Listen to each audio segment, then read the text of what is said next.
Darah rendah dan kurang darah sering dianggap hal yang sama, padahal keduanya merupakan hal yang berbeda.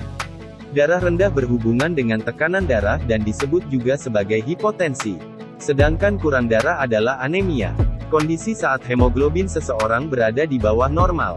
Meski gejalanya sepintas mirip, ada perbedaan antara kurang darah dan darah rendah. Pucat, pusing dengan sensasi berputar adalah beberapa gejala yang muncul jika Anda mengalami tekanan darah rendah ataupun kurang darah. Meski punya gejala yang mirip, darah rendah dan kurang darah punya perbedaan yang sangat jelas. Darah rendah atau hipotensi adalah kondisi ketika tekanan darah seseorang di bawah normal, yaitu 90/60 mm raksa. Sementara kurang darah adalah kondisi yang merujuk pada anemia, yaitu kurangnya hemoglobin di dalam darah. Mengingat keduanya adalah kondisi yang berbeda, penyebab dan cara pengobatannya pun sangat berbeda. Gejalanya memang bisa jadi mirip, akan tetapi, keduanya berbeda. Berikut ini Dunia Sehat telah merangkum perbedaan antara kurang darah dan darah rendah. 1. Penyebab. Kekurangan zat besi jadi salah satu penyebab anemia. Kurang darah atau anemia umumnya disebabkan oleh penurunan produksi sel darah merah dan kondisi tertentu yang dapat menyebabkan sel darah merah rusak ataupun bermasalah produksinya.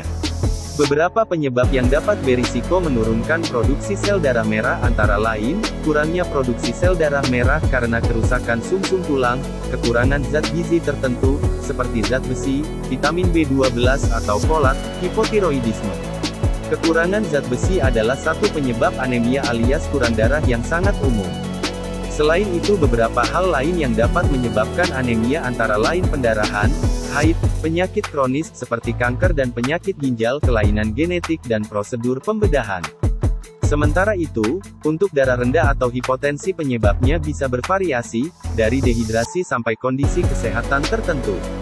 Beberapa hal yang dapat menyebabkan tekanan darah rendah yaitu, dehidrasi, kehamilan, gangguan jantung, gangguan endokrin, infeksi berat septikemia, reaksi alergi parah anafilaksis, konsumsi obat-obatan yang dapat menyebabkan tekanan darah rendah, kehilangan darah dalam jumlah banyak bisa menyebabkan anemia, yang berujung pada menurunnya tekanan darah secara drastis. Walau anemia berat bisa menyebabkan tekanan darah turun, tekanan darah yang rendah bukanlah penyebab anemia. 2. Perbedaan. Darah rendah dan kurang darah sama-sama menyebabkan kepala pusing keliengan dan kelelahan. Namun tekanan darah rendah lebih mungkin menyebabkan sakit kepala ketimbang anemia.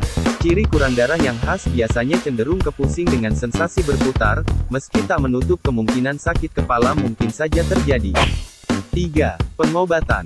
Mengingat penyebabnya berbeda maka cara mengatasinya pun berbeda. Anemia disebabkan oleh kurangnya sel darah merah. Untuk mengatasi kurang darah, kita harus tahu dulu apa yang menyebabkan anemia. Misalnya jika anemia disebabkan oleh kekurangan zat besi, vitamin B12 dan folat, cara mengatasi kurang darah yang umumnya dianjurkan dokter adalah memberikan suplemen dan perubahan pola makan yang tepat. Makan makanan penambah darah seperti hati ayam, bayam dan jeruk bisa jadi salah satu caranya. Apabila produksi sel darah merah kurang karena adanya kerusakan sumsum tulang, dokter mungkin menyarankan operasi tertentu. Perbedaan lain yang cukup kentara antara darah rendah dan kurang darah adalah cara pemeriksaannya. Untuk memastikan kamu mengalami anemia atau tidak, kamu perlu melakukan tes darah.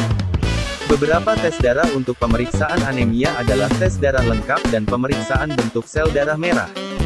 Sementara itu untuk mengetahui apakah kamu mengalami tekanan darah rendah, kamu hanya membutuhkan tensimeter untuk mengukur tekanan darah kamu. Cara ini cenderung lebih praktis.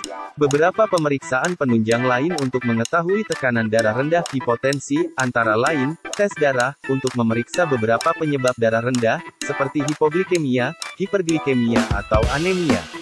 EKG, untuk mengukur aktivitas kelistrikan di jantung serta mengetahui seberapa cepat atau lambat jantung berdetak. Tiltable test, tes meja miring, tes ini bertujuan untuk melihat reaksi tubuh terhadap perubahan posisi. Sebab perubahan posisi bisa memengaruhi tekanan darah. Detak jantung dan tekanan darah akan dipantau selama tes. Sekian informasi dari kami, jangan lupa subscribe channel ini agar kamu bisa terus update informasi seputar kesehatan.